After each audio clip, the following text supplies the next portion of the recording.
Bah, écoutez, Allez-y. bonjour aux 77 participants et aux 13, c'est un compte rond du coup et aux 12, donc voilà, donc il en manque un pour faire un compte rond.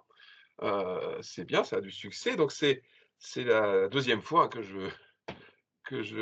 j'essaye un petit exercice, très sympathique, hein, qui consiste à soutenir les troupes de l'ISM-IAE, y compris d'ailleurs Adeline, hein, qui est ici puisque je la vois elle tout de suite devant mon écran, ouais, que je salue. Et voilà, on est très, très content que les étudiants, dans cette perspective, très particulière, hein, et cette situation, ont pris le mors aux dents et organisent un certain nombre de choses donc voilà et ça, c'est vous faites partie de ces groupes, hein. Bravo à vous en tout cas, hein, d'avoir, appliqué ce qu'on essaye d'enseigner quand on parle de résilience et cetera, puisque c'est plutôt mon sujet, hein, et c'est tout à fait, à votre honneur de professionnel que vous êtes, hein, puisque, vous avez un contrat, je vais en parler, hein, en tant qu'apprenti. Alors, le contract management, a beaucoup évolué, et j'espère que, cette journée donnera, un certain nombre d'éléments à ceux qui connaissent pas bien, et de partage avec ceux qui connaissent très bien. Parce qu'effectivement, je me suis souvenu quand on m'a demandé d'introduire votre journée, je me suis dit: «Mais moi j'y connais rien au contract management et je l'assume». C'est tout à fait vrai.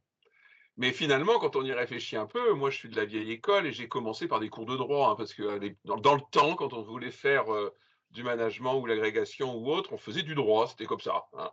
J'ai eu 4 à l'agrégation en droit, j'en suis pas très fier, mais c'était pas franchement ma matière privilégiée, mais en tout cas, j'ai retenu que le contrat, ça structure, la vie sociale, ça structure, la vie quotidienne à partir du moment où on est, entre individus, on est entre personnes et on est, régi par des contrats.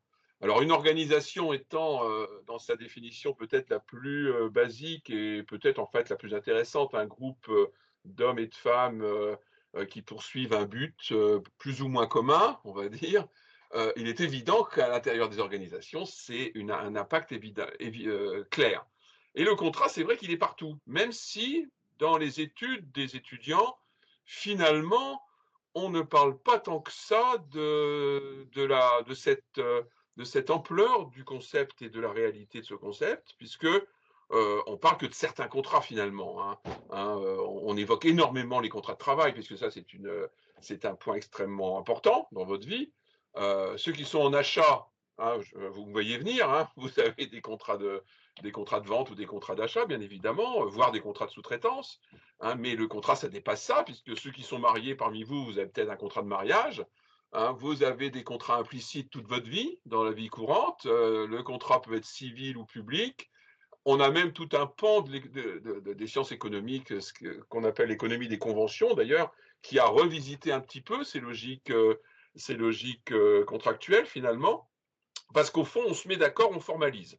On recherche un consensus, hein. Si je refaisais de l'histoire du droit romain, on repartirait de ce fameux consensualisme, hein, qui était à la base. C'est pour ça d'ailleurs que mes anciens profs de droit commençaient par le droit romain, ce type de cours, c'était pas par hasard, hein, et que historiquement, on est arrivé à la conception libérale, hein, du contrat, c'est-à-dire celui du contrat qui exprime la volonté, hein, les volontés des parties, comme on dit, et puis en passant par le contrat social, hein, celui de Rousseau et celui des Lumières, qui constitue le cadrage général des sociétés. Donc nous sommes issus de tout ça en même temps, hein. Et c'est très important parce que le consensus, l'engagement, le consentement, l'aptitude, les capacités, on dit souvent en droit, hein, mais aussi l'objectif et la cause, c'est au moins 5 concepts qu'on balade toute notre vie dans nos relations professionnelles,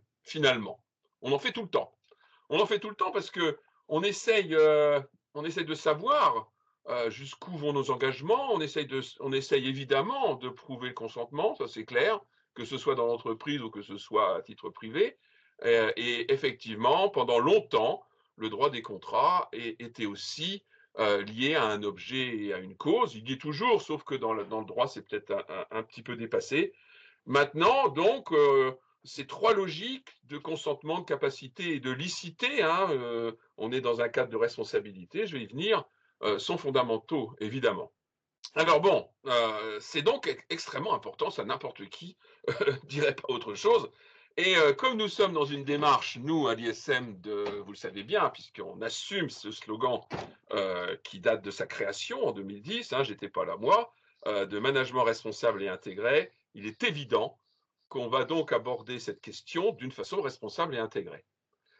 Comme d'ailleurs toutes les autres questions qu'on essaie d'aborder, c'est-à-dire que moi je me méfie beaucoup, depuis très longtemps, j'ai envie de dire depuis tout jeune, du fonctionnalisme un peu outrancier de la formation. Et il me semble très important d'avoir au contraire une démarche d'intégration, de logique, très différentes les unes des autres quand on fait du management.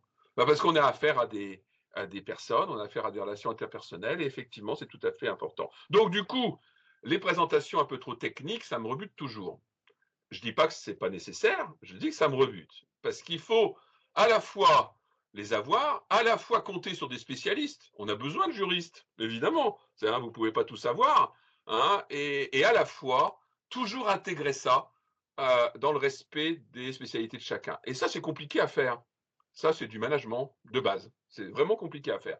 Donc, du coup, qu'est-ce que ce n'est pas le contract management? Et qu'est-ce que c'est? Déjà, quand on regarde un petit peu, j'ai regardé un petit peu pour essayer de trouver des choses à dire aujourd'hui, de pas trop bête.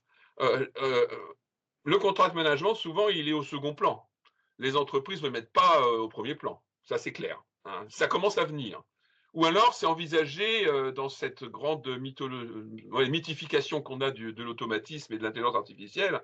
Ça peut être envisagé d'une façon un peu automatique. Voilà, on appuie sur un bouton, on a tous les éléments, machin. Sauf qu'on oublie qu'il y a peut-être des gens derrière les éléments. Mais ça, bon. Et effectivement, c'est hyper important de rationaliser la gestion d'un contrat depuis le début jusqu'à la fin, en passant par toutes les étapes, bien sûr.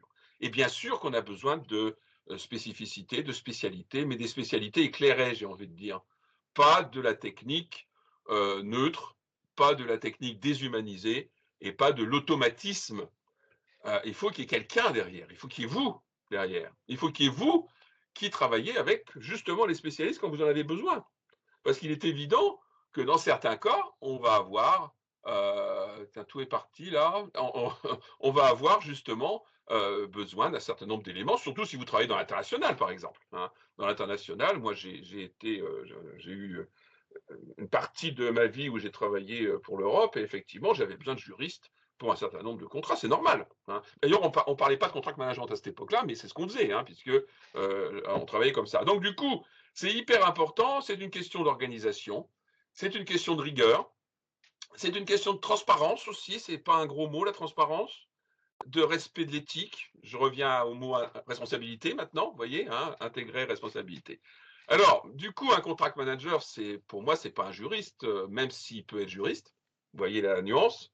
Parce qu'effectivement, j'ai regardé un certain nombre de choses là, et rapidement, et peut-être je me trompe, mais j'ai l'impression que pour l'instant, beaucoup de contract managers en titre ont une formation juridique. Hein, parce qu'effectivement, ça leur permet d'avoir ces éléments dont je vous parlais, hein, qui sont les éléments sur la base même du contrat. Pour autant, ça va sûrement évoluer. Alors, je ne sais pas ce que la journée nous apportera avec les spécialistes, mais moi, j'espérerais que ça évolue dans le sens d'un organisateur, dans le sens justement d'une recherche d'expertise, mais pas forcément d'une expertise unique sur un champ donné, une expertise beaucoup plus générale et beaucoup plus organisatrice en fin de compte, puisque c'est de ça dont il s'agit, hein, évidemment. Parce qu'il faut se focaliser sur l'activité, il faut se focaliser sur les objectifs, il faut se focaliser sur le pourquoi est-ce qu'on a des contrats. C'est bien plus intéressant que de se focaliser sur le contrat lui-même. Le contrat n'est pas là pour lui-même, il est là pour un objectif. Et c'est pour ça que je vous ai rappelé le droit ancien, puisque avant la dernière réforme, là, c'est un article, je ne sais plus quel article, j'apprenais ça par cœur dans le temps, qui définit le contrat, on s'intéressait à l'objet et à la cause dans le temps. Il fallait donner l'objet et la cause. Bon, ça, maintenant, c'est un peu dépassé, mais il faut y revenir dans les entreprises, parce que c'est ça qui sert à quelque chose. Quel est finalement l'objet et la cause de tout ça? Gilles? Oui, je Oui, c'est finis. on m'a donné le rôle Je de la termine, je brigade conclue et je du termine. temps. Et on m'a laissé entendre que nos super 4 premiers intervenants frappaient à la porte virtuelle. Et Ok, on m'a dit Mais par contre, Je termine. Donc, du coup, je parfait. termine simplement pour dire bravo pour l'initiative. Vous voyez où je veux en venir. La globalité, la globalisation et l'intégration sont pour moi les points essentiels d'avoir une vision globale des choses et intégrée et d'être en capacité de l'organiser en ayant recours justement aux spécialistes. Peut-être je me plante complètement, mais j'espère que dans la journée, les spécialistes vont pouvoir donner des éléments à ce type de logique, hein. Donc, bravo et espérons que ça suscitera des vocations et justement, ça incitera certains d'entre vous et certains des invités et des participants à ne pas s'auto-censurer quand ils ont envie d'aller vers une fonction quelconque dans une entreprise, notamment ce type de fonction d'organisation. Merci encore et bonne journée à vous.